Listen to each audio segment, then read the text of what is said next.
പശ്ചിമബംഗാളിൽ തൃണമൂൽ കോൺഗ്രസ് ബി.ജെ.പി. ഏറ്റുമുട്ടൽ. കൊൽക്കത്ത വിമാനത്താവളത്തിലാണ് സംഘർഷമുണ്ടായത്.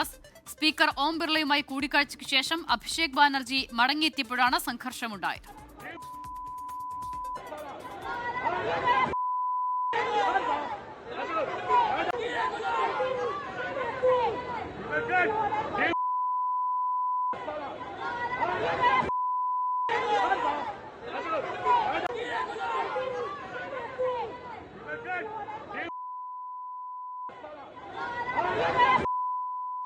വിമത നീക്കങ്ങൾക്കിടെയാണ് ഇന്ന് അഭിഷേക് ബാനർജി വിമതർക്കെതിരെ നിലപാട് സ്വീകരിക്കുന്ന അതിന്റെ ഭാഗമായി സ്പീക്കറെ കണ്ടത്. സ്പീക്കർക്ക് കത്ത് നൽകുകയും ചെയ്തിരുന്നു. അതിന് പിന്നാലെ മടങ്ങിയെത്തിയപ്പോഴാണ് വിമാനത്താവളത്തിന് പുറത്ത് ഈ നിലയിൽ സംഘർഷമുണ്ടായത്. ബി.ജെ.പിയും തൃണമൂൽ കോൺഗ്രസ് പ്രവർത്തകരും തമ്മിൽ.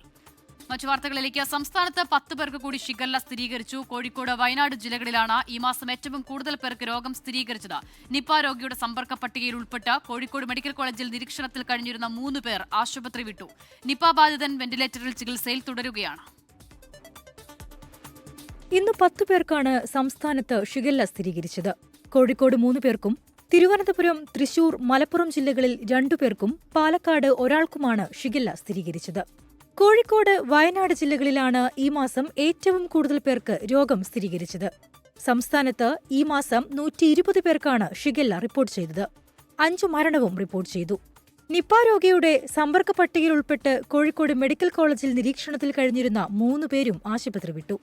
ലക്ഷണങ്ങൾ കണ്ടെത്തിയതിനെ തുടർന്ന് പരിശോധനയ്ക്ക് വിധേയമാക്കിയ 14 പേരുടെയും ഫലം നെഗറ്റീവാണ്. നിപ ബാധിതൻ കോഴിക്കോട് മെഡിക്കൽ കോളേജിൽ വെന്റിലേറ്ററിൽ ചികിത്സയിൽ തുടരുകയാണ്. സമ്പർക്ക പട്ടികയിൽ ഇന്ന് പുതിയതായി ആരെയും ഉൾപ്പെടുത്തിയിട്ടില്ല. നിലവിൽ 104 പേരാണ് സമ്പർക്ക പട്ടികയിലുള്ളത്. ന്യൂസ് ഡെസ്ക് 24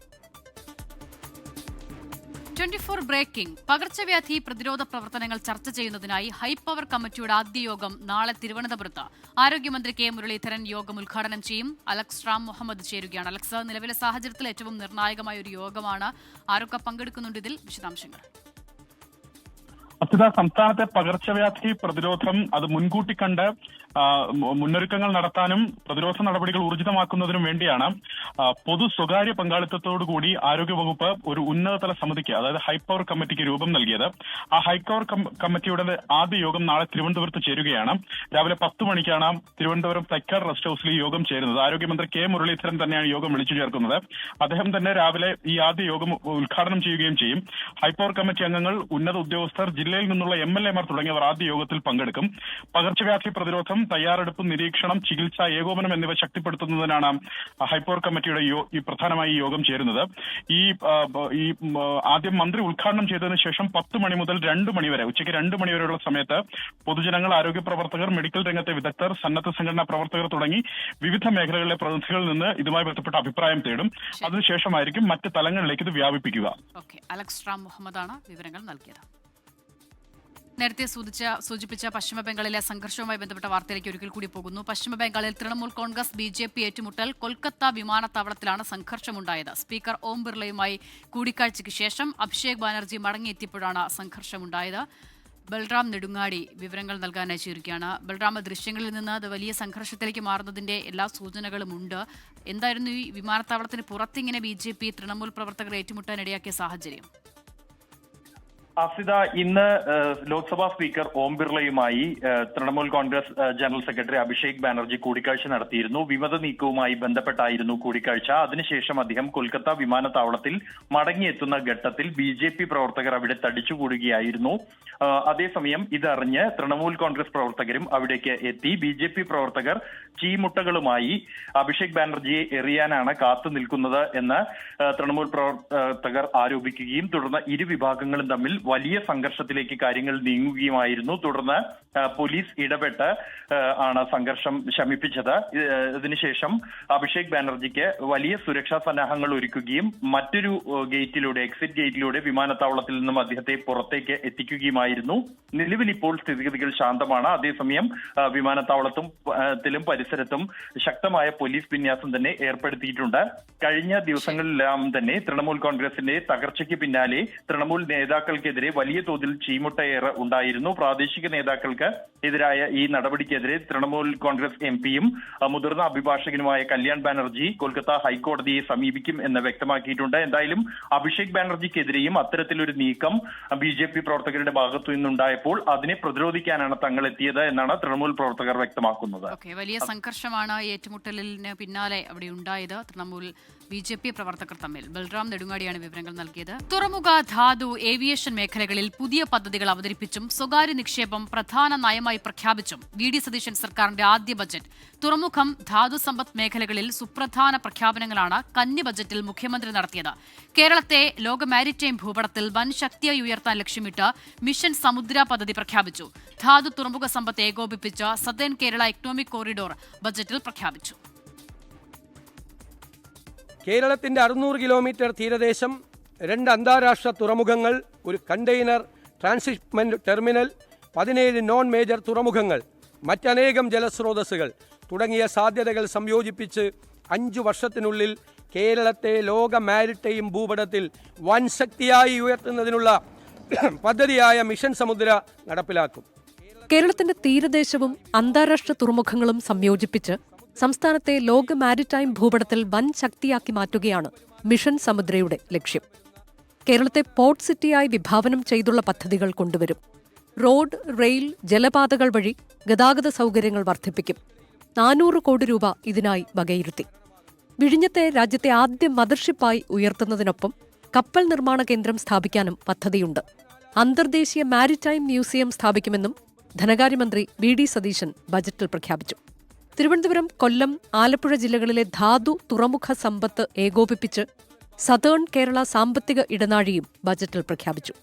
ലോജിസ്റ്റിക്സ്, സാങ്കേതികവിദ്യ, ഉൽപാദനം, ഗവേഷണം, പ്രകൃതി വിഭവങ്ങൾ എന്നിവയെ ഒരൊറ്റ വികസന ചട്ടക്കൂടിലേക്ക് ബന്ധിപ്പിക്കുന്നതിലൂടെ ഈ ദക്ഷിണ കേരള സാമ്പത്തിക ഇടനാഴി ശക്തമായ ഒരു സമ്മിശ്ര സമ്പദ് വ്യവസ്ഥ സൃഷ്ടിക്കുകയും സ്വകാര്യ നിക്ഷേപം ആകർഷിക്കുകയും ഭാവിയിൽ കേരളത്തിൻ്റെ തന്നെ തന്ത്രപ്രധാനവും സമുദ്രബന്ധിതവുമായ വികസന മേഖലകളിൽ മുൻനിര സ്ഥാനത്ത് എത്തിക്കുന്നതിനും ഇത് സഹായകമാവും.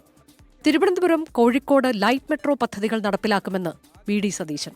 Sir, Thiruvananthapuram, Kozhikode light metro അടിസ്ഥാന സൗകര്യ വികസനത്തിൽ ഈ 2 നഗരങ്ങളിലും മുൻപന്തിയിലെത്തിക്കുന്നതിന് കാലാകാലങ്ങളിലായി വിവിധ സർക്കാരുകൾ വാഗ്ദാനം ചെയ്യുകയും എന്നാൽ ഇതുവരെ നടപ്പിലാക്കാൻ സാധിക്കാതെ വന്നതുമായ തിരുവനന്തപുരം, കോഴിക്കോട് ലൈറ്റ് മെട്രോ പദ്ധതികൾ ഈ സർക്കാർ നടപ്പാക്കും.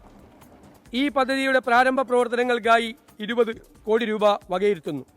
4 അന്താരാഷ്ട്ര വിമാനത്താവളങ്ങളെ കേന്ദ്രീകരിച്ച് കേരളത്തെ ദക്ഷിണേന്ത്യയിലെ പ്രധാന ഏവിയേഷൻ ലോജിസ്റ്റിക്സ് ഹബ്ബായി വികസിപ്പിക്കുന്നതിനുള്ള വിവിധ പദ്ധതികൾ ആവിഷ്കരിക്കും. കൊച്ചി വിമാനത്താവളത്തിന് സമീപം ഗ്ലോബൽ കൺവെൻഷൻ സെന്റർ സ്ഥാപിക്കുമെന്നും ബജറ്റിൽ പ്രഖ്യാപനമുണ്ട്. 24 തിരുവനന്തപുരം. സാമ്പത്തികമായി പിന്നോക്കം നിൽക്കുന്നവർക്കും മാരക രോഗങ്ങൾക്ക് ചികിത്സ തേടുന്നവർക്കും കൈത്താങ്ങായി വൺ കേരള കരുതൽ മിഷൻ എന്ന പേരിൽ പുതിയ പദ്ധതി. ഇന്ദിരാ ഗ്യാരണ്ടിയിലുള്ള ഉമ്മൻചാണ്ടി സൗജന്യ ഇൻഷുറൻസിന്റെ പ്രാരംഭ പ്രവർത്തനങ്ങൾക്കായി 10 കോടി രൂപ അനുവദിച്ചു. എൻഡോസൾഫാൻ ദുരിതബാധിതരായ കുടുംബങ്ങളെ ഏറ്റെടുക്കാൻ സർക്കാർ നടപടി സ്വീകരിക്കുമെന്നും ബജറ്റ് അവതരിപ്പിച്ച് മുഖ്യമന്ത്രി VD സതീശൻ ഉറപ്പു നൽകി. സാങ്കേതിക വിദ്യാധിഷ്ഠിതമായ പുതിയ പ്ലാറ്റ്ഫോമാണ് വൺ കേരള കരുതൽ മിഷൻ. സാമ്പത്തിക പരാധീനത മൂലം ചികിത്സയും കുട്ടികളുടെ വിദ്യാഭ്യാസവും മുടങ്ങുന്ന കുടുംബങ്ങൾക്ക് നേരിട്ട് സഹായം എത്തിക്കുകയാണ് മിഷന്റെ പ്രധാന ലക്ഷ്യം. മാരക രോഗങ്ങൾക്ക് മെച്ചപ്പെട്ട ചികിത്സ ലഭ്യമാക്കാൻ സാധിക്കാത്തതും കുട്ടികൾക്ക് ആവശ്യമായ വിദ്യാഭ്യാസം ലഭ്യമാക്കുന്നതിന് കഴിയാത്ത തരത്തിൽ സാമ്പത്തിക പരാധീനത അനുഭവിക്കുന്നതുമായ ഒരു വിഭാഗം ഇന്നും കേരളത്തിലുണ്ട്. ഇത്തരത്തിൽ ബുദ്ധിമുട്ട് അനുഭവിക്കുന്ന അർഹരായ ഗുണഭോക്താക്കൾക്ക് സഹായം നേരിട്ടെത്തിക്കുന്നതിനുള്ളൊരു സാങ്കേതിക വിദ്യാധിഷ്ഠിത പ്ലാറ്റ്ഫോമായി വൺ കേരള കരുതൽ മിഷൻ സ്ഥാപിക്കും. ഉമ്മൻചാണ്ടി ആരോഗ്യ ഇൻഷുറൻസ് നടപ്പാക്കുമെന്ന് ബജറ്റിൽ പ്രഖ്യാപനം. എല്ലാ കുടുംബങ്ങൾക്കും 25 ലക്ഷം രൂപയുടെ പരിരക്ഷ നൽകുന്ന സൗജന്യ ഇൻഷുറൻസ് പദ്ധതി ഇന്ദിരാ ഗ്യാരണ്ടിയുടെ ഭാഗമായി പ്രഖ്യാപിച്ചതാണ്. ഇന്ദിരാ ഗ്യാരണ്ടിയുടെ ഭാഗമായി നടപ്പാക്കിയ സ്ത്രീകൾക്കുള്ള സൗജന്യ യാത്രയുമായി ബന്ധപ്പെട്ട പ്രിയദർശിനി പദ്ധതിക്കായി 600 കോടി രൂപ അനുവദിച്ചു. എൻഡോസൾഫാൻ ദുരിതബാധിതരായ കുടുംബങ്ങളെ ഏറ്റെടുക്കാൻ നടപടി സ്വീകരിക്കുമെന്നതാണ് മറ്റൊരു സുപ്രധാന പ്രഖ്യാപനം. വയോജന വകുപ്പിന്റെ പ്രവർത്തനങ്ങൾക്കായി 10 കോടി രൂപ വകയിരുത്തി. മനുഷ്യ വന്യജീവി സംഘർഷം ലഘൂകരിക്കുന്നതിനായി ആധുനിക സാങ്കേതിക വിദ്യയുടെ സാധ്യതകൾ പ്രയോജനപ്പെടുത്തും. സംസ്ഥാനത്ത് മലയോര കർഷകരും മറ്റു ജനങ്ങളും വന്യജീവി ആക്രമണങ്ങളുടെ ഭീഷണിയിലാണ്. കേരളത്തിലെ കടുവ, പുലി എന്നിവയുടെ ശാസ്ത്രീയ സെൻസസ് നടത്തി അവയെ മാറ്റിപ്പാർപ്പിക്കുന്നതിനുള്ള നിയമവിധേയമായ നടപടി സ്വീകരിക്കും. മനുഷ്യ വന്യജീവി സംഘർഷം ലഘൂകരിക്കുന്നതിനായി ആധുനിക സാങ്കേതിക വിദ്യയുടെ സാധ്യതകൾ പ്രയോജനപ്പെടുത്തും. ആശാ വർക്കേഴ്സിന്റെ ഓണറേറിയത്തിനായി 78 കോടി രൂപ ബജറ്റിൽ പ്രഖ്യാപിച്ചു. 40 വയസ്സ് കഴിഞ്ഞവർക്ക് വർഷത്തിലൊരിക്കൽ ആരോഗ്യ പരിശോധന നടത്തുന്നതിന് ധനസഹായം നൽകുന്ന പദ്ധതി ആവിഷ്കരിക്കും. കാരുണ്യ ആരോഗ്യ പദ്ധതിയിലെ കുടിശ്ശിക ഘട്ടം ഘട്ടമായി തീർത്ത് പദ്ധതിയുടെ കാര്യക്ഷമത ഉറപ്പുവരുത്തുമെന്നും ബജറ്റിൽ പറയുന്നു. 24 തിരുവനന്തപുരം.